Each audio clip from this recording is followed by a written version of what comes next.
येषां गतं पापं जनानां पुण्यकर्मणां ते द्वन्द्वमोहविनिर्मुक्ता भजन्ते मां गुणविताः। तो श्लोक में क्या बताना चाहते हैं भगवान? देखो, जिन मनुष्यों ने पूर्व जन्मों में तथा इस जन्म में जो पुण्य कर्म किए हैं और जिनके पाप कर्मों का पूर्णतः उच्छेदन हो चुका है, वे मोह के द्वंद्वों से मुक्त हो जाते हैं। वे संकल्प पूर्वक मेरी सेवा में तत्पर होते हैं। यहाँ इस श्लोक में भगवान क्या बताना चाह रहे हैं कि लोग मेरी सेवा में कैसे आते हैं। पिछले श्लोक में हमने क्या पढ़ा था, याद है किसी को? इसका जो पिछला श्लोक था 27वां श्लोक, इसमें था, हे भरवंशी, हे शत्रु विजेता, समस्त जन्म लेकर इच्छा तथा घृणा से उत्पन्न द्वंद्वों से मोहग्रस्त होकर मोह को प्राप्त होते हैं। ठीक है, द्वंद्व क्या कहलाते हैं? पिछली बार समझाया था। द्वंद्व, जो लोग द्वंद्वों में फंसे रहते हैं, बेसिकली मेरा क्या है, मैं कौन हूँ, मेरा क्या है, मेरा तेरा, इस चक्कर में लोग फंसे रहते हैं, वो यहाँ से कभी मुक्त नहीं होते। वही भगवान बता रहे हैं कि जो इन द्वंद्वों में फंसे रहते हैं कि मेरा है, ये उसका है। इस भौतिक जगत में द्वंद्व बहुत ज़्यादा है, रात दिन, सुख दुख, सर्दी गर्मी, अच्छा बुरा, ये सब क्या है, इसमें आदमी फंस जाता है।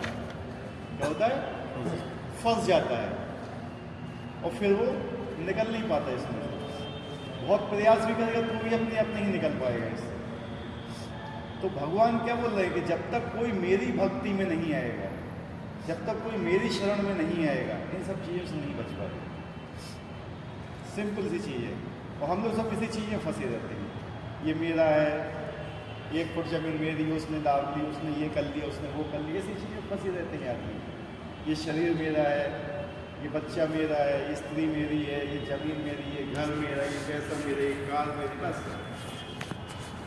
है, ये उसका है, ये मेरा है, काम खत्म।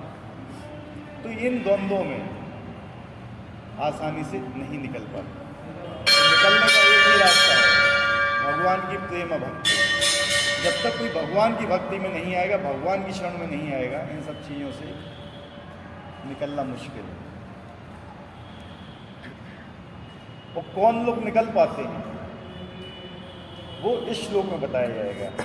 जिन मनुष्यों ने पूर्व जन्मों में, जो पुराने जन्म बीत चुके हैं, और इस जन्म में जो भी पुण्य कर्म किए हैं, और जिनके पाप कर्मों का पूर्णतः उच्छेदन, मतलब पाप उनके समाप्त हो चुके हैं, इतने पुण्य हो चुके हैं, उनके पाप समाप्त हो चुके हैं, वे मोह के द्वंद्वों से मुक्त हो जाते हैं। वो फिर अपना पराया नहीं समझते हैं। ठीक है, और भी संकल्प पूर्वक मेरी सेवा में तत्पर होते हैं। संकल्प पूर्वक तत्पर होते हैं। देखो, भक्ति में आना बहुत आसान है, कोई कठिन काम नहीं है। भक्ति को छोड़ देना भी बहुत आसान है, लेकिन डटे रहना हर आदमी नहीं रह सकता है। कहीं पे भी देख लो, कोई भी है, ठीक है, 4 नियम पालन करना है, 16 माला जाप करना है, चालू कर देगा। उसके लिए कोई कहेगा कि चलो मुश्किल बात नहीं है, लेकिन जैसे जैसे समय बीतेगा उसको ये लगेगा कि ये हमें संकल्प पूर्वक करना है, नहीं कर पाएगा। जब तक वो भगवान की शरण में नहीं आया, जब तक वो भगवान को अपना स्वामी नहीं मानेगा, तब तक ये चीज़ वो कर ही नहीं सकता है, कभी नहीं कर पाएगा। संकल्प मतलब उसने संकल्प बना लिया है कि मुझे भगवत कथा सुनना है, भगवान की शरण लेना है, भगवान का नाम लेना है, नियम पालन करना है, ये सब चीज़ें नहीं कर पाते हैं फिर। ठीक है, संकल्प डिग नहीं पाता है उनका, क्योंकि वो अभी भी अपने आप को भगवान से मुक्त समझते हैं कि भगवान हमारे नहीं, हम भगवान से फ्री हैं, हम भगवान से फ्री होना चाहते हैं। तो भगवान भी यही कहते हैं, तुम मुझसे फ्री होना चाहते तो फ्री रहो, और जब फ्री रहोगे तो यहीं भटकते रहोगे। कितने लोग चाहते हैं कि वो भगवान की शरण में संकल्प पूर्वक आएं? बहुत ही कम लोग ऐसे हैं, क्योंकि सब अपनी मर्जी के मालिक हैं। मुझे ये करना है, मुझे वो करना है, फलाना, लेकिन भगवान बोलते तुम ये करो तो उसको वो नहीं करना। तो यही हो जाता है इसमें। तो यहाँ संकल्प पूर्वक मेन चीज़ है।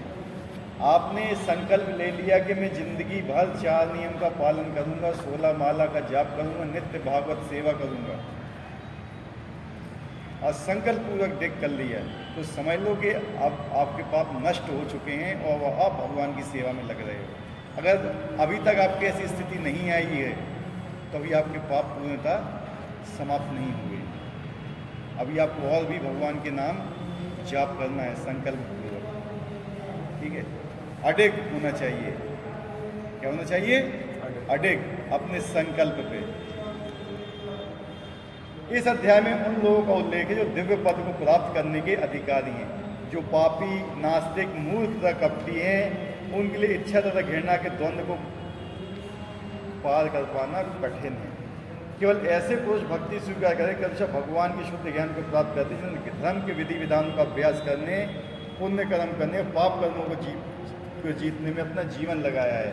फिर वे क्रमशः भगवान के ध्यान समाधि करते हैं। आध्यात्मिक पद पर आसीन होने की यही विधि है। शुद्ध भक्तों की संगति में कृष्ण भावनामृत के अंतर्गत ही ऐसी पद प्राप्ति संभव है, क्योंकि महान भक्तों की संगति से ही मनुष्य मोह से उबर सकता है। तो क्या बताए जा रहे हैं कि इच्छा और घृणा, अगर हम किसी से प्रेम करते हैं, किसी से नफरत करते हैं, होता है कि नहीं? अगर हम किसी से प्रेम करेंगे तो नफरत भी किसी से करेंगे, अगर किसी से नफरत करेंगे तो प्रेम से करेंगे। अगर हम किसी को अच्छा समझेंगे, किसी को बुरा भी समझेंगे। ये होते हैं द्वंद्व। ये आते हैं इच्छा और घृणा के भाव से। किससे? इच्छा और घृणा के भाव। इन्हीं को ही पार करना होता है। आप किसको गलत कह रहे हो, किसको अच्छा कह रहे हो? सब तो भगवान के हैं ना। कोई ऐसा चीज़ है, जितने जीव हैं, क्या कोई भगवान से अलग है? या किसके हृदय में परमात्मा नहीं है? सबके हृदय में है। तो फिर हमारी दृष्टि क्यों गलत होती है उनके प्रति? सबके हृदय में परमात्मा है, नहीं है? तो फिर हमारी दृष्टि क्यों गलत हो जाती है? ये अच्छा है, ये बुरा है, ये फलाना है, ये ठिकाना है, इसमें ऐसी कमी है, इसमें ऐसा है, ये वैसा है। जब तक हम इन चीज़ों में फंसे रहेंगे, हम भगवत कथा का आनंद नहीं ले पाएंगे और टिक भी नहीं पाएंगे। इधर यहाँ पे टिक भी नहीं पाएंगे। भगवान कहते हैं कि हर आदमी जो भी आता है उसमें शायद ही कोई भगवान को प्राप्त करने के लिए आता है, शायद ही कोई, ठीक है। हर आदमी जो भगवान की कथा में आता है, जो भगवान का नाम जाप करता है, जो भगवान की उपासना करता है, जरूरी नहीं है कि भगवान को प्राप्त करने ही आता है। होता है ऐसा कि नहीं होता है? किसी को कुछ चाहिए, किसी को कुछ चाहिए, किसी को कुछ चाहिए। भगवान बहुत कम लोग चाहते हैं। यही हमारे भगवान से दूर रहने का कारण है कि हम भगवान से प्रेम नहीं करते हैं, हम भगवान की शक्तियों से प्रेम करते हैं। भगवान की शक्ति क्या है? धन, संपत्ति, ऐश्वर्य, इन्हीं सब चीज़ के पीछे भागते हैं लोग। कितने लोग मंदिर में ऐसे आते हैं जो कुछ भगवान को देने आते हैं।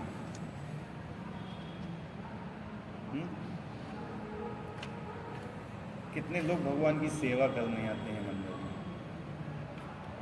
कितने लोग ये मानते हैं कि भगवान मंदिर में बैठे हुए हैं? नहीं मानता है, पत्थर की मूर्ति है। यही होता है। कितने लोग मानते हैं कि भगवान बैठे हुए हैं, साक्षात भगवान। कितने लोगों ने ऐसा महसूस किया है? नहीं करता है कोई। क्यों? क्योंकि दिमाग में बसा हुआ है कि पत्थर हैं। ये है। अगर दिमाग में होता कि साक्षात भगवान है, तो जैसा भगवान के सामने जाते हैं ना, उस हिसाब से व्यक्ति जाता है। उस हिसाब से जाते ही नहीं है भगवान के पास। भगवान के पास जाना चाहिए उनकी सेवा करने के लिए, और सेवा भगवान की इच्छा के अनुसार होती है। होती है कि नहीं? अगर भगवान को चाहिए वो आप कुछ उनको दे रहे हो तो सेवा नहीं कहलाती है, ठीक है। अगर आपके बच्चे को चाहिए कि हमें 1 गिलास दूध दे दो, तो आप उसको एक गिलास थम्स अप दे रहे हो, तो क्या खुश होगा? मैंने दूध मांगा था, बोली मम्मी आज पराठे बना दो, नहीं हम रोटी दे रहे हैं। सेवा नहीं हुई। कृष्ण को जो चाहिए है उनको वो दीजिए आप, समझ रहे? अपने हृदय में झांक के देखिए बस। हम ये नहीं कह रहे कि हमें अपना ही अवलोकन करना है, पहले अपने हृदय में झांक के देखिए हम जिस स्थिति पे हैं, हमारी क्या स्थिति है आज, कि हम भगवान की सेवा कर रहे हैं वास्तव में, या हम केवल अपनी ही इच्छाओं की पूर्ति में अभी तक लगे हुए हैं? क्या है स्थिति? तो जब तक इस स्थिति से ऊपर नहीं उठोगे, इच्छा द्वेष, हमारी इच्छा है हम अपनी इच्छा की पूर्ति करें, द्वेष करते हैं हम भगवान से, और भगवान से द्वेष नहीं करते तो हम भगवान की इच्छाओं की पूर्ति करते है। बात सही कि नहीं? हमारे अंदर में द्वेष है भगवान के प्रति, ये हम पहचान नहीं सकते हैं, लेकिन वो है। अपनी बुद्धि से नहीं पहचान पाओगे, लेकिन है वो अंदर। हम भगवान से नफरत करते हैं, हम भगवान से घृणा करते हैं। जिस दिन भगवान के प्रति प्रेम आ गया ना, उस दिन अपने आप से घृणा आ जाएगी। अब इस संसार से घृणा आ जाएगी, और इस संसार से घृणा नहीं आ रही है तो फिर भगवान से घृणा है। एक आदमी पूरब की तरफ चल रहा है, किसकी तरफ? पूरब। तो साथ साथ क्या वो पश्चिम की तरफ चल सकता है? बताइए, हैं? एक आदमी इस साइड जा रहा है तो साथ साथ इस साइड चल सकता है? नहीं चल सकता है। अगर आप संसार की तरफ भाग रहे हो तो भगवान की तरफ भाग ही नहीं रहे हो, और भगवान की तरफ जाए तो संसार की तरफ ही नहीं जा रहे हो। समझ रहे? तो अपने आप में देखिए, अपने हृदय को खगोल के, क्या आप भगवान के पीछे भाग रहे हैं या संसार के पीछे भाग रहे हैं? आप भगवान के पीछे भाग रहे हो, भगवान की शक्तियों के पीछे भाग रहे हो? शायद ही कोई भगवान के पीछे भागता है, शायद करोड़ों अरबों में एक ऐसा होता है। ठीक है, भगवान कहते हैं कि ये मेरा भक्त है। ठीक है, अर्जुन ने क्या किया था? इस समय अर्जुन और दुर्योधन भगवान के पास आए थे। भगवान ने क्या शर्त रखी थी? हैं? या तो मेरी ये दो नारायणी सेना, दो अक्षरणी नारायणी सेना थी। क्या थी? नारायणी सेना थी। हर व्यक्ति बहुत ताकतवर था, बहुत ज्यादा ताकतवर था, और भगवान ने कहा दूसरी तरफ मैं रहूंगा और शस्त्र भी नहीं उठाऊंगा। क्या भगवान ने क्या बोला था? कि या तो मेरी दो अक्षरणी सेना लेके जाओ, या मैं चलूंगा, और मैं शस्त्र धारण नहीं करूंगा, ना शस्त्र में चलाऊंगा, मैं केवल रहूंगा बस। तो अर्जुन ने क्या मांगा था? कहते बस तो हमारे साथ रहो, आप शस्त्र चलाओ मत चलाओ, ठीक है। लेकिन दुर्योधन जो भगवान से घृणा करता, उन्होंने कहा मैं दो अक्षरणी सेना दे दो, हम जीत ले जाएंगे। हुआ क्या था? असलियत बात है कि हम भगवान को नहीं चाहते, ठीक है, नहीं चाहते, वास्तव में नहीं चाहते। और जिस दिन भगवान को चाहना चालू कर दिए ना, तो इच्छा और द्वेष घृणा ये सब चीज़ हृदय से भाग जाएंगी, रह ही नहीं सकती हैं। जब सूरज उदय होता है ना, तो कैसा भी अंधेरा हो टिक नहीं सकता है। वो अंधेरा तब तक ही टिकता है जब तक सूरज उदय नहीं हुआ है। जिस समय नाम का, भगवान के नाम का सूरज हृदय में उत्पन्न हो जाएगा ना, काम क्रोध लोभ मोह मद मत्सर सब ऑटोमेटिक गायब, अलग से भगाने की जरूरत नहीं पड़ती है, केवल भगवान को बुलाने की जरूरत पड़ती है, भगवान का नाम उदय होने की जरूरत है बस। आज अभी तक वो हुआ नहीं है, जिस समय उदय हो जाएगा तो अपने आप सब चला जाएगा। तो हमारा प्रयास क्या होना चाहिए कि हमें ज़्यादा से ज़्यादा भगवान का नाम करना चाहिए, प्रयास करना चाहिए अपनी तरफ से कि हम भगवान के मार्ग पर चलें। श्रीमद् भागवत 5.5.2 में कहा गया कि यदि कोई व्यक्ति सचमुच मुक्ति चाहता है तो वो उसे भक्तों की सेवा करना चाहिए, किंतु जो भौतिकतावादी पुरुषों की संगति करता है वह संसार के गहन अंधकार की ओर अग्रसर होता रहता है। पुण्य कर्म जो बताया हुआ है, जिसने बहुत पुण्य कर्म किए हुए हैं, क्या बताया था श्लोक में? जिसने पूर्व जन्म का इस जन्म में पुण्य कर्म किए और जिनके पाप कर्मों का पूर्णतः उच्छेदन हो चुका है, वो मोह के द्वंद्वों से मुक्त हो जाते हैं और संकल्प पूर्वक मेरी सेवा में तत्पर होते हैं। इन पुण्य कर्मों से आप क्या समझते हैं? कौन से पुण्य कर्म बताए गए हैं?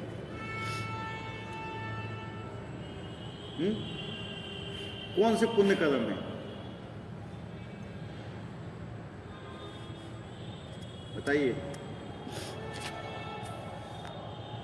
तन में कौन से पुण्य कर्म है? पुण्य कर्म कौन से कर्म है? तो उसमें बता ही रहा है, पिछले जन्म के इस जन्म के कौन से पुण्य कर्म है?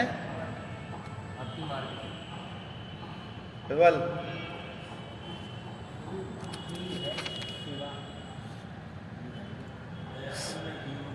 है? जीवों को दया मतलब क्या होता है?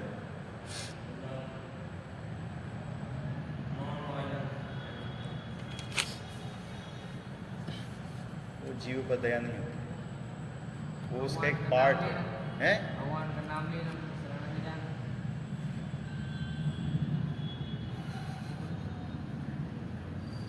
पुण्य कर्म मतलब होता है जब आप किसी भक्त की सेवा करते हो। जब तक भक्तों की संगति में नहीं रहोगे, भक्तों की सेवा नहीं करोगे, उनकी महत कृपा से ही, किससे? उनकी कृपा से ही आप इस लाइन में आते हो। कभी भी कोई भी व्यक्ति बिना महत कृपा के इस रास्ते पे आ ही नहीं सकता है, कभी नहीं आ सकता है। कोई ना कोई उसको एक ऐसा व्यक्ति मिलता है जो उसको इस रास्ते पे लेके आता है, उसकी कृपा से ही आ पाते हैं, अन्यथा नहीं आ पाते। आप जितने भी यज्ञ कर लो, जितने भी वो कर लो, जितनी भी अहिंसा कर लो, इन सब नियम का पालन कर लो, भक्ति में नहीं आ पाओगे, भक्ति में नहीं आ पाओगे। उसके लिए केवल क्या होता है? शुद्ध भक्तों की सेवा, वो भी निष्कपट भाव से। कौन सी? निष्कपट भाव। निष्कपट। निष्कपट मतलब क्या होता है? इसी में बताया था ना पहले, जो पापी, नास्तिक, मूर्ख, कपटी हैं, उनके लिए जो इच्छा और घृणा के द्वंद्व को पार कर पाना कठिन होता है। पापी जिसने बहुत पाप किए हैं, नास्तिक जो भगवान को नहीं मानता, मूर्ख जो जानता है कि भगवान है फिर भी नहीं मानता है, और कपटी। कपटी मतलब क्या होता है? भेड़ की खाल में भेड़िया, मतलब दिखाना चाहता है कि हम ये सब काम कर रहे हैं, लेकिन नहीं, वैसा नहीं करता है वो। क्या होता है? वैष्णवता मतलब क्या होता है पता है? सिंप्लिसिटी। सिंप्लिसिटी का मतलब जानते हो क्या होता है? हैं? सिंप्लिसिटी, सिंपल व्यक्ति। सिंप्लिसिटी मतलब है जो तुम्हारे हृदय के अंदर है वही हृदय के बाहर भी है। समझे बात? जो आपके हृदय में है वही आपकी जीवा में, वही आपके व्यवहार में है। लेकिन क्या होता है? हृदय में कुछ और होता है, जीवा पे कुछ होता है, व्यवहार भी कुछ और होता है। तो ऐसे व्यक्ति कभी वैष्णव नहीं बन सकते। ट्राई कर सकते हैं, क्या होता है? ट्राई कर सकते हैं मतलब, लेकिन टिक नहीं पाएंगे। कब? यही तो बता रहे भगवान, कपटी, स्कूटी नाटी भी बोलते हैं इसको, मतलब मुंह में राम बगल में छुरी। ऐसे लोग भी क्या होते हैं? भक्ति में नहीं टिक पाते हैं कभी।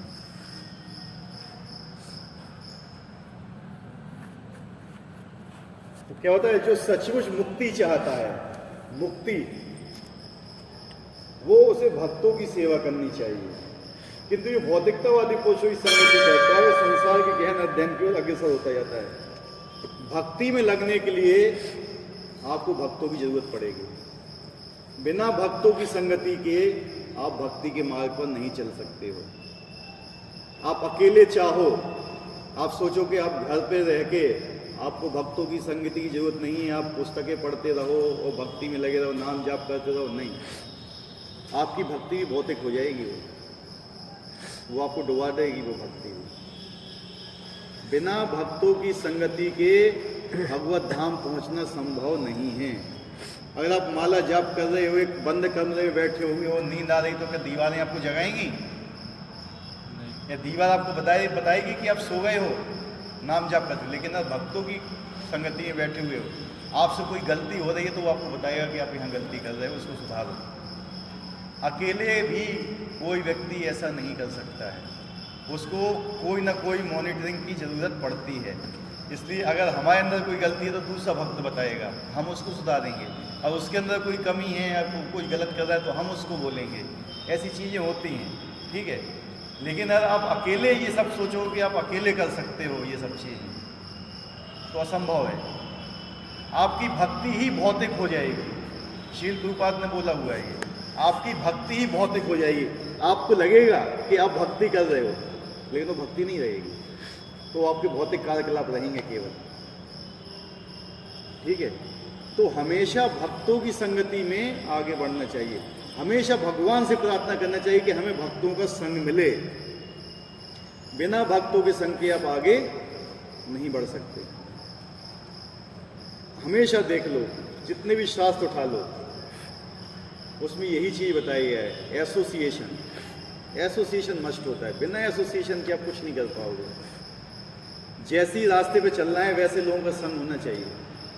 अगर आपका संग भौतिकतावादी है तो भौतिकता वाली चीज़ों में आगे बढ़ोगे, अगर आपका भक्तों का संग है तो भक्ति के रास्ते में आगे बढ़ोगे, ठीक है। अगर आप भक्ति करना चाहते हो, संग भक्तों का नहीं कर रहे हो, तो भक्ति में कभी आगे नहीं बढ़ पाओगे। भगवान के सारे भक्त विश्व भर का भ्रमण इसलिए करते हैं जिससे बद्ध जीवों को उनके मोह से उबार सकें। अब बताया गया कि जो सन्यासी बनते हैं इस्कॉन में, जो बेसिकली सन्यासी बनते हैं, वो किस लिए बनते हैं? ये भ्रमण करते हैं। क्या? संसार के विभिन्न क्षेत्रों में क्यों भ्रमण करते हैं? अपना संग देने के लिए लोगों को, क्योंकि वो तो उनके पास आएंगे नहीं। कोई जाता है, बताइए, भक्तों का संग करने के लिए? वो इतने दयावान होते हैं कि वो स्वयं जाते हैं लोगों के पास, वो स्वयं लोगों को भगवान का संदेश देते हैं। और इतने पर भी लोग उनकी संगति नहीं कर पाते हैं। मतलब भगवान भेज रहे हैं आपके पास जबरदस्ती, जाइए, वो आपके पास आते हैं, आप उनको भगा देते हो घर से। यही होता है ना। कोई भी ऐसा नहीं कह रहे कि सारे सन्यासी आते हैं, बहुत पाखंडी भी आते हैं। सन्यासी का क्या काम होता है? अगर वो आपसे कोई भिक्षा मांगता है, ध्यान रखना इस बात को, अगर आपसे कोई वो भिक्षा लेता है तो आपको भगवान का संदेश देगा। और वो भगवान का संदेश नहीं देगा तो जिस कमाई से, जैसे वो कमाया हुआ है, उसका पाप उसको लेना पड़ेगा, वो पाप का भागीदारी बनेगा। जो व्यक्ति, जैसे आज मैं हूँ, मैंने कोई पैसा कमाया किसी गलत रास्ते से, किससे? गलत तरीके से मैंने कोई पैसा कमाया और मैंने किसी एक दूसरे सन्यासी को वो दे दिया। अगर उसके अंदर शक्ति है उसको पचाने के लिए नाम की, तब तो पचा जाएगा। तो अगर वो पाखंडी हुआ तो और भ्रष्ट हो जाएगा। क्या होगा? और भ्रष्ट हो जाएगा। तो इसलिए जब भी कोई सन्यासी किसी से भिक्षा लेता है या कोई दान स्वीकार करता है तो उसको भगवत संदेश देता है। क्या देता है? भगवान का संदेश देता है। मतलब उसकी पूर्ति करता है। उसने कुछ लिया तो उसके बदले कुछ दिया। अगर ऐसा नहीं हो रहा है तो समझ जाना कि वो साधु नहीं है, क्योंकि उसको खुद मालूम नहीं है भगवान का संदेश।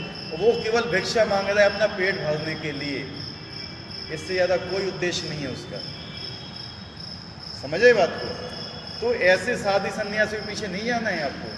लेकिन जो वास्तविक साधु है, वास्तविक सन्यासी जो आपको भगवान का संदेश दे रहा है, उसके पास जाइए, उससे भगवान का ज्ञान ग्रहण कीजिए, उसका संग कीजिए। संग करने का मतलब क्या होता है? आओ बैठो बगल में चाय पियो, नाश्ता करो, ये संग नहीं होता है। ये संग नहीं होता है। संग होता है कि हम उसके विचारों को ग्रहण करें, अपने जीवन में उतारें, अपनी लाइफ स्टाइल चेंज करें उनके अनुसार। वो होता है संग, एसोसिएशन। इसलिए भक्ति मार्ग में सबसे मेन चीज है संग। कर्ण कौन था? किसका बेटा था? कुंती महारानी का। कुंती महारानी का, भगवान सूर्यदेव का पुत्र था। था कि नहीं? और पांचों पांडव किसके पुत्र थे? कुंती महारानी। कुंती महारानी के विभिन्न देवताओं के पुत्र थे, सारे देवताओं के पुत्र थे। लेकिन कर्ण को गलत संगति मिल गई, मिली, और पांडवों को नहीं मिली। चाहे आपका जन्म जितना भी अच्छा हो, जितना भी पावरफुल हो, लेकिन अगर संगति गलत पड़ गई ना तो भ्रष्ट हो जाएंगे। इसलिए संगति मुख्य है। आपका जन्म चाहे जिस परिवार में हुआ हो, लेकिन अगर संगति गलत है तो आप भी गलत रास्ते पे चले जाएंगे।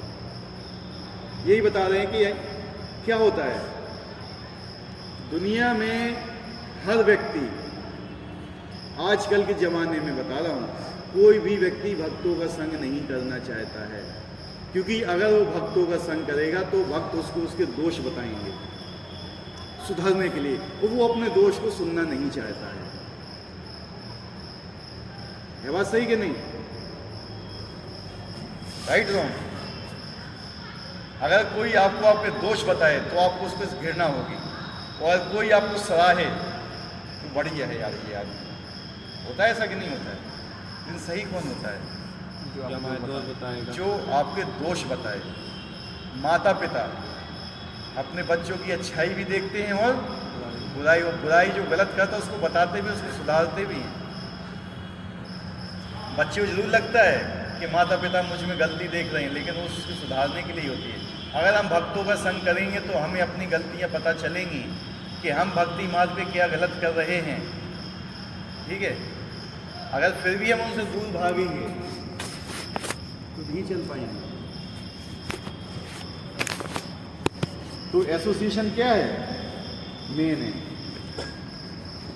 मायावाद ये नहीं जान पाते परमेश्वर के अधीन अपनी स्वाभाविक स्थिति को भूलना ही ईश्वर नियम की सबसे बड़ी अवहेलना है। जब तक अपनी स्वाभाविक स्थिति को पुनः प्राप्त नहीं कर लेता तब तक परमेश्वर को समझ पाना या संकल्प के साथ उनकी दिव्य प्रेम भक्ति में पूर्णतः प्रवृत्त हो पाना कठिन होता है।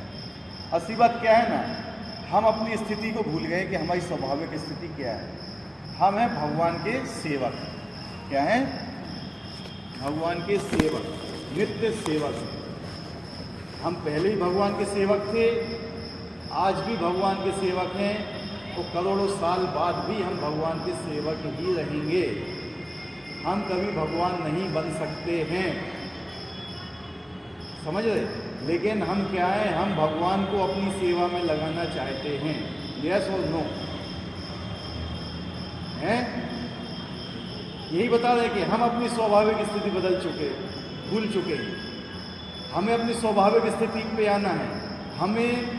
हम भगवान के क्या हैं? सेवक हैं, लेकिन हम भगवान को अपना सेवक बनाना चाहते हैं। भगवान हमें जो कर दो, भगवान हमारी नौकरी लगा दो, भगवान हमें जो कर दो, वो कर दो, फलानो कर दो, ढिकानो कर दो। भगवान को नौकर बनाना चाहते हैं। होता ही, लेकिन हम क्या हैं? हम स्वयं भगवान के नौकर हैं, यानी हम अपनी स्थिति भूल चुके हैं। हमें भगवान की सेवा करना चाहिए, और हम भगवान से मांगते भी हैं। मांगना भी अच्छी बात है। एक सेवक का कर्तव्य होता है भगवान से मांगे, लेकिन कैसे मांगे? अगर आप चाहें तो। क्या? अगर आप चाहें तो। अगर आपकी इच्छा है, मेरी इच्छा तो है कि मेरी नौकरी लग जाए, लेकिन अगर आप चाहें तो मेरी नौकरी लगे। मेरी तो इच्छा है, लेकिन अगर आप चाहें तो लगे मेरी। लेकिन अगर मेरी इच्छा हो, आपकी इच्छा एक नहीं है, तो फिर आपकी इच्छा ही चलेगी। लेकिन हम क्या करते हैं? फिर जिद करते हैं भगवान से कि नहीं, हमारी इच्छा ही पूरी करो। जब तक एक इच्छा भी बची रहेगी ना हृदय में, तब तक जन्म लेना पड़ेगा।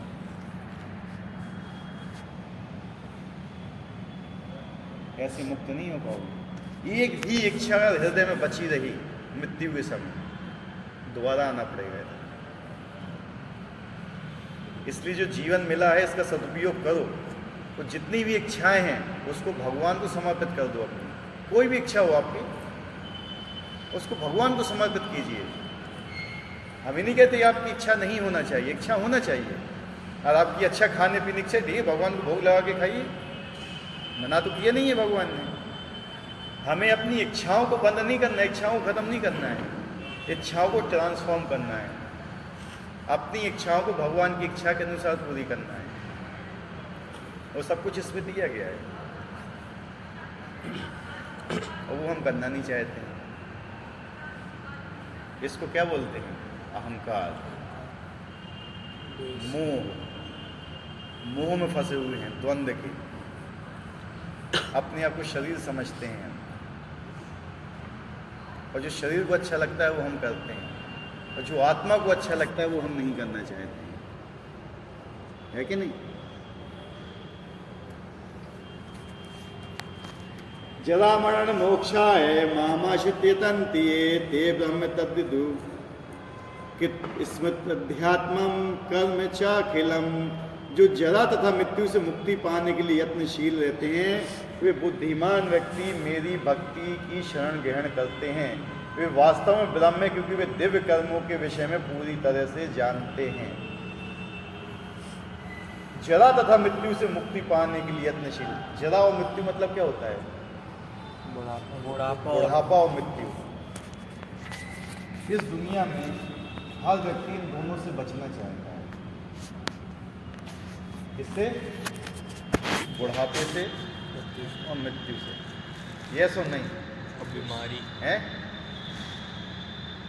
सबसे ज्यादा कौन सी इंडस्ट्री फल फूल रही है कलयुग में?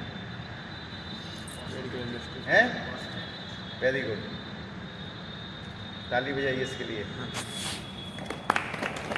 कौन सी? कॉस्मेटिक। क्यों? क्योंकि सब बुरा क्योंकि कोई बूढ़ा दिखना ही नहीं चाहता है। राइट? ये अंदर की बहुत जो सूक्ष्म चीजें होती हैं ना, वो भगवत गीता बताती है।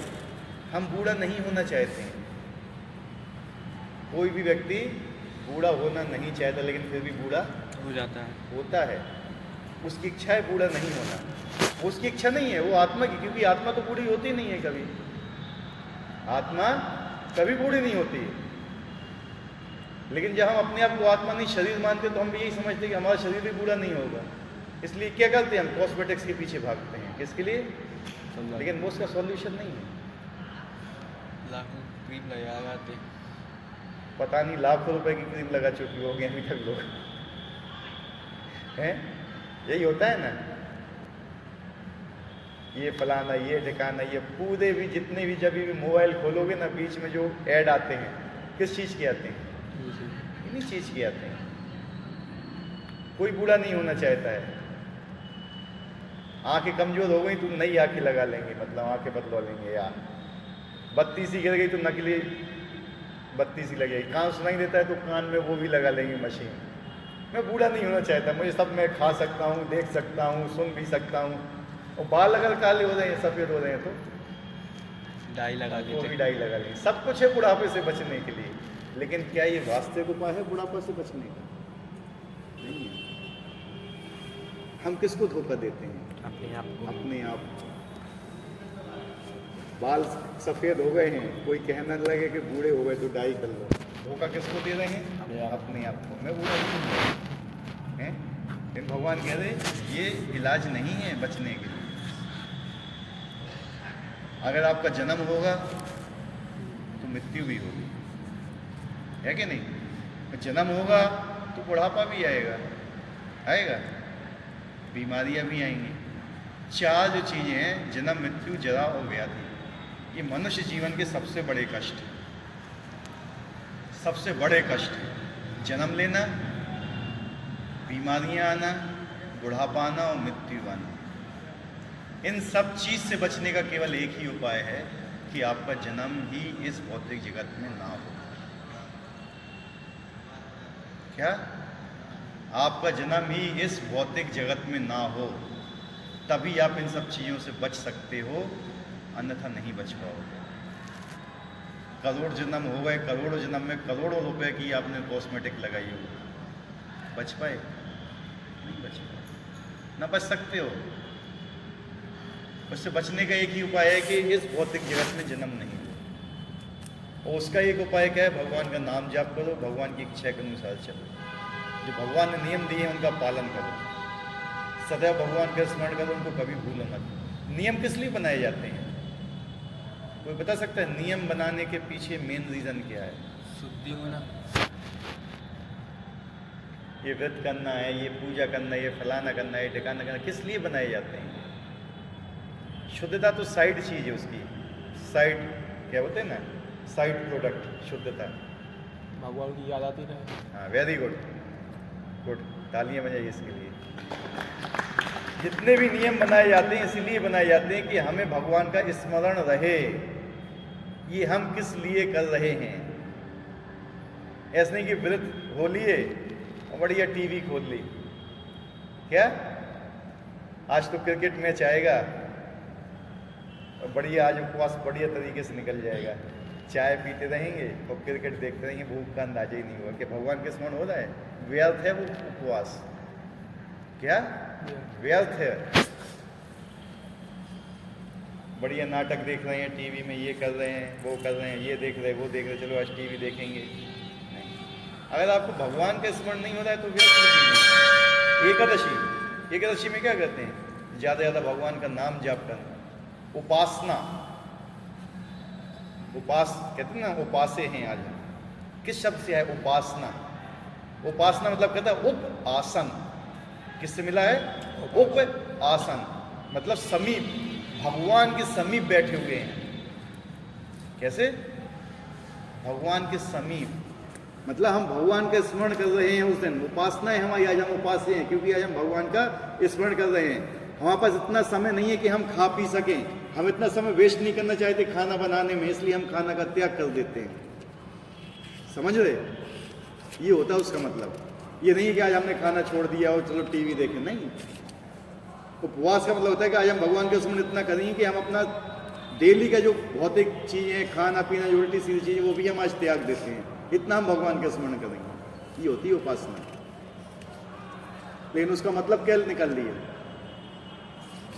चाय पीना, गुटखा खाना, टीवी देखना है। सब चीज छूट जाए, गुटखा नहीं छूटेगा, चाय भी नहीं छूटेगी। हैं? कलयुग इतना खतरनाक है, आदमी के पास इतनी तपस्या नहीं है कि अपनी चाय भी छोड़ दे। अरे गुटखा तो खा रहे हैं, गुटखा में कौन सौम्य होते यार, हैं? बीड़ी पी रहे में कौन सौम्य होते हैं? चाय पी लेती, चाय चाय का नहीं मानोगे यार। मतलब अपनी आप नियम बना ली। कि शास्त्र में कभी लिखा है और ज़्यादा यार, जब भगवान ने भगवद गीता बोली तो उस समय चाय थोड़ी होती थी यार, नहीं तो बोल देते हैं। नहीं, आपकी बात नहीं कर रहे हम, मैं बाकी लोगों की बात कर रहा हूँ। बहुत अच्छी बात है, लेकिन लोग यही बोलते हैं ना, जिस समय भगवद गीता बोली उस समय थोड़ी चाय थी, इसलिए भगवान ने नहीं बोला है। जो चाय पीने के लिए कोई मना नहीं करता है, लेकिन चाय में होता है क्या? निकोटिन। क्या होता है? निकोटिन। निकोटिन होता है, वो होता है नशा। जब अंग्रेजों ने भारत पे राज करना था ना, तो अंग्रेज है ना, भारत को कंट्रोल नहीं कर पा रहे थे। भारत के लोग इतने आध्यात्मिक उन्नत थे कि लोगों को वश में नहीं कर पा रहे थे वो, तो उनने फ्री में चौराहों पर चाय के स्टॉल खोले। किसके? चाय के। और चाय की खेती यहाँ करवाई उनने, क्योंकि उनको पता था कि इनको अगर हमें नष्ट करना है, इनको पहले नशा देना होगा। नशा करने से तपस्या नष्ट होती है। ठीक है, चाय पिला पिला के इतना एडिक्ट कर दिया, इतना वो कर दिया। फ्री में पिलाई थी इनने पहले चाय, फ्री में। अंग्रेजों ने जब हमें ऊपर शासन करना था, उनको फ्री में पिलाई थी। पढ़िए जरा उठा के हिस्ट्री, पता चलेगा। फ्री में चाय पिलाई, और जब चाय पी पी के आदी हो गए, जब चाय की इनको लत पड़ गई, तो फिर उन्होंने बंद कर दी। तो फिर इन्होंने उनको लेना चालू किया। जब लेना चालू किया तो उसकी खेती बढ़ी इंडिया में, प्रॉफिट में आए। और जब इनको लत पड़ गई तो उनके अनुसार इन्होंने काम किया। उसका एक और चीज बताएं, जिस समय जियो आया था, लगभग 1 साल फ्री में दिया उसने सब। क्या? जियो 1 साल कम से कम फ्री में नेट की, जितना भी चलाओ तुम लोग। लत पड़ गई हैं, आज छोड़ सकते हो? ठीक है, समझो इस चीज। तो वो उनने किया था। चाय में नशा होता है, जो हम बताना चाहते थे आप। अगर आपको इतना ही है, सर्दी लगती है, रामदेव बाबा जी का आता है दिव्य पे, पियो उसको। ठीक है, बहुत सी चीज़ें आती हैं।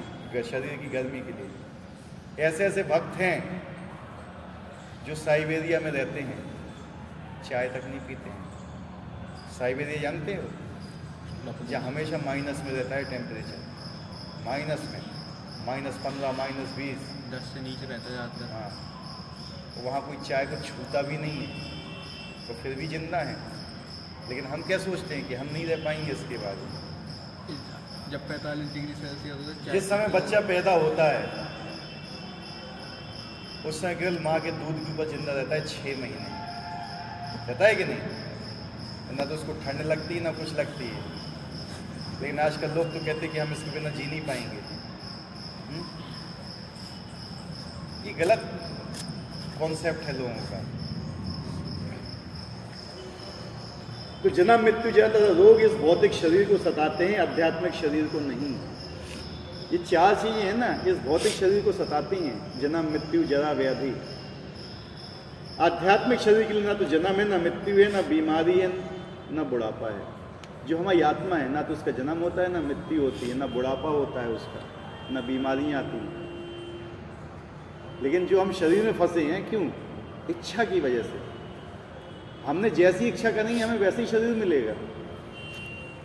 ठीक है, आज आप यहाँ बैठे हुए भी हो ना, तो कभी ना कभी आपने इच्छा की होगी हमें कभी ना कभी भगवान की भक्ति करना है, तो आपको ऐसा चीज़ मिला है कि आप यहाँ आज बैठे हुए हो। ये भी इच्छा के कारण ही हुआ है, और आपकी इच्छा ऐसी ही रहेगी। आपकी इच्छा ऊपर उठेगी तो आप फिर यहाँ पे नहीं, आप भगवत धाम भी पहुँचोगे। लेकिन इच्छा होना चाहिए, इच्छा के साथ प्रयास भी होना चाहिए, वैसे कर्म भी होना चाहिए। नहीं तो आपकी इच्छा है किसकी, हम बताते थे पहले, राजा बनने की। किसकी? वो कर्म है कुत्ते की तरह, तो आपको कुत्ते का राजा बना दिया जाएगा। ठीक है, समझ आए ना बात? आपकी इच्छा भी होना चाहिए, उसके अनुसार कर्म भी होना चाहिए। आपकी इच्छा है भगवत धाम जाने की, लेकिन क्या उसके अनुसार आप काम कर रहे हो? हैं? नहीं ना, तो नहीं जा पाओगे। दोनों चीज़ें होती हैं, मतलब जैसी इच्छा होना चाहिए वैसे फिर आपके काम भी होना चाहिए। अतः जैसे आध्यात्मिक शरीर प्राप्त हो जाता है, भगवान का पार्षद बन जाता है और नित्य भक्ति करता है।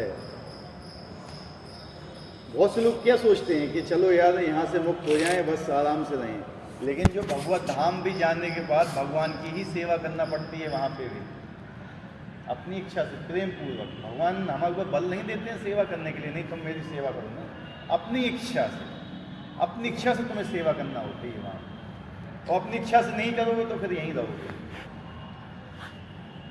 तो जो लोग भगवान की सेवा नहीं करना चाहते वो मुक्त होना चाहते हैं कि हम ना तो हमें भगवान की सेवा करना है, ना हमें संसार की सेवा करना है। ऐसे लोग ब्रह्म ज्योति में प्रवेश करते हैं, वहाँ भटकते रहते हैं बस।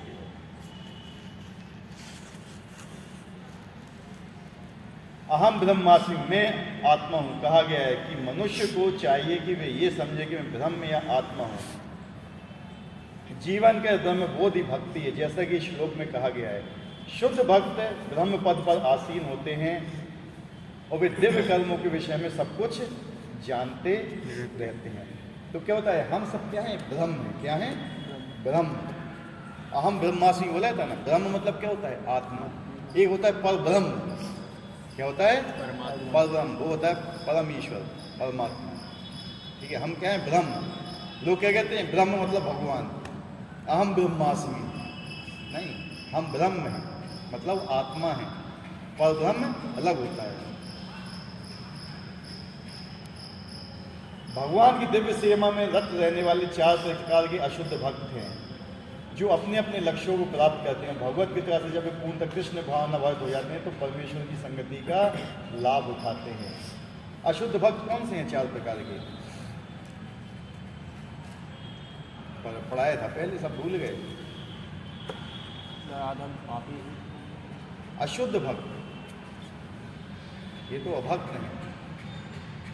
माया ने जिनको ज्ञान हर दिया है। ये तो अभक्तों का बता रहे। आर्थ, हाँ, अर्थार्थी, जिज्ञासु और ज्ञानी अशुद्ध हैं। अशुद्ध किस लिए? क्योंकि अभी पूर्ण तरीके से शुद्ध नहीं है। ठीक है, इनको भगवान के को मानते हैं, लेकिन किस लिए मानते हैं? कुछ इनको चाहिए। इनकी भक्ति अभी शुद्ध नहीं हुई है, ठीक है। खैर, जो अशुद्ध प्रकार के भक्त होते हैं किसी इच्छा से ही भगवान के पास आते हैं, किसी जिज्ञासा से भी आते हैं, किसी कष्ट से भी आते हैं, तो ये लास्ट में अगर वो उस रास्ते पे चलते रहे तो भगवान को प्राप्त कर लेते हैं। किंतु देवताओं के उपासक कभी भी भगवत धाम नहीं पहुंच पाते। जो लोग देवताओं की उपासना करते हैं कभी भगवत धाम में प्रवेश नहीं कर पाते। क्यों बताइए? क्योंकि वो देव लोग जाते हैं। तो इसमें ही बता रहे हैं देव लोग जाते हैं। भगवत धाम नहीं जाए तो मतलब क्या है? देव लोग जाएंगे, है कि नहीं? क्यों नहीं जा पाते हैं देवताओं के उपासक? जो भगवान की उपासना नहीं करते हैं, देवताओं की उपासना करते हैं, तो वो भी भगवान के ऊपर आश्रित होते हैं। भगवान एक चीज बताओ, जैसे आपको यहाँ से दिल्ली जाना है, गर्मी का सीज़न है, ठीक है, आप जनरल में बैठे हुए हो और कहीं ट्रेन रुक गई, ठीक है, कुछ पटरी वटरी खराब हो गई रास्ते में, और ट्रेन रुकी हुई है, कम से कम 8-10 घंटे रुकना है, वो कस के घाम धूप चिलचिलाती है। जब जनरल डिब्बे में बैठो तो कैसा लगेगा? टीसी आएगा, उससे कहो भैया मैं एसी में पहुंचा दूँगा, वो क्या कहेगा आपसे? कुछ दे दो। अगर आपने उसको 2000 रुपये दे दिए, उसने एसी में पहुंचा दिया, तो आप वहीं रहोगे, लेकिन क्या वो आपकी दूसरी ट्रेन में पहुंचा सकता है? जो उस ट्रेन में टीसी है, क्या आपको दूसरी ट्रेन में पहुंचा सकता है वो? या किसी फ्लाइट का टिकट दे सकता है? नहीं ना। क्यों? क्योंकि उसकी पावर केवल उसी ट्रेन तक ही सीमित है। जो देवता हैं, देवता की जो शक्ति है वो केवल आपको उस लोक तक के लिए सीमित है।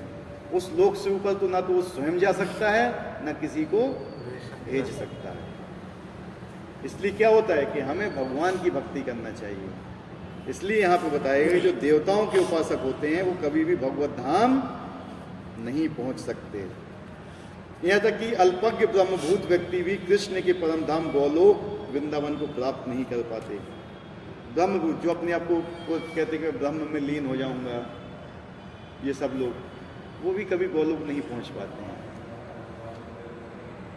केवल ऐसे व्यक्ति जो कृष्ण भावान्वित में कर्म करते हैं, माम आश्रित है, वे ही ब्रह्म कहलाने के अधिकारी होते हैं, क्योंकि वे सचमुच ही कृष्ण धाम पहुंचने में प्रयत्नशील होते हैं। कृष्ण भावान्वित में कर्म करना मतलब भगवान की इच्छा के अनुसार कर्म करना।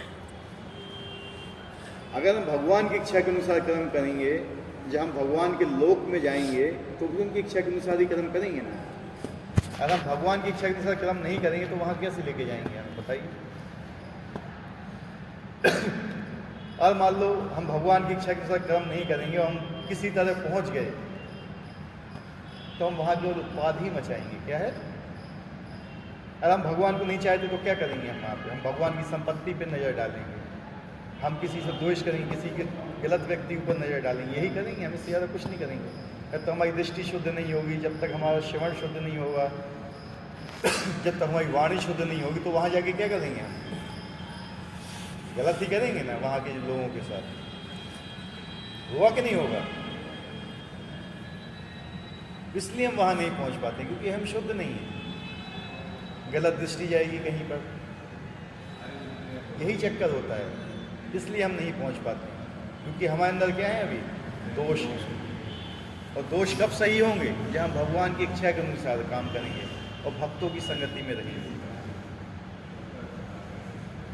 जो लोग भगवान की अर्चा स्वरूप की पूजा करने में लगे रहते हैं या भवबंधन से मुक्ति पाने के लिए निरंतर भगवान का ध्यान करते हैं, वे भी ब्रह्म अधिभूत आदि के तात्पर्य को समझते हैं, जैसा कि भगवान ने अगले अध्याय में बताया।